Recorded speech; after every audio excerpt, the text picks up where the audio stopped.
Welcome to friend Seva. இன்றைக்கி நம்ம பார்க்கக்கூடிய டாபிக் என்னென்னா, ஆதாரையும் ஐஆர்சிடிசி அக்கௌண்ட்டையும் எப்படி லிங்க் பண்ணலாங்கிறத பற்றி தான் பார்க்க போகிறோம்.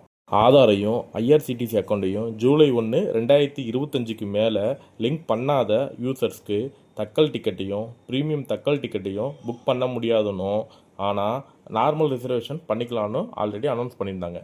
வாங்க இப்போது எப்படி லிங்க் பண்ணலாங்கிறத பார்க்கலாம்.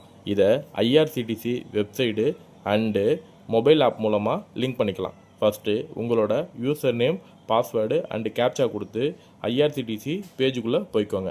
இதில் முக்கியமான விஷயம் என்னென்னா, ஆதாரில் இருக்கிற மாதிரியே name, date of birth, gender கண்டிப்பாக இருக்கணும். அப்போ தான் லிங்க் பண்ண முடியும். சப்போஸ் சேஞ்ச் ஆகியிருந்தால் ப்ரொஃபைல் போயிட்டு எடிட் ஆப்ஷன் போயிட்டு அதில் ஆதாரில் உள்ள மாதிரியே அந்த டீட்டெயிலெலாம் என்ட்ரி பண்ணிக்கோங்க.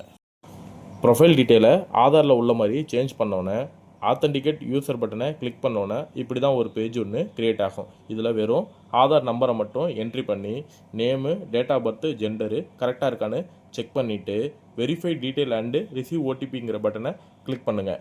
இப்போது ரிசீவ் ஆகிற ஓடிபியை என்ட்ரி பண்ணி சப்மிட் பட்டனை ப்ரெஸ் பண்ணோன்னே your profile are successfully authenticated with ஆதார்னு ஸ்டேட்டஸ் வந்துடும். அவ்வளோதான் ஃப்ரெண்ட்ஸ். இப்போது ஆதாரையும் ஐஆர்சிடிசி அக்கௌண்ட்டையும் லிங்க் பண்ணியாச்சு. இது போல் யூஸ்ஃபுல்லான இன்ஃபர்மேஷன் பார்க்க நம்ம பேஜை ஃபாலோ பண்ணிக்கோங்க.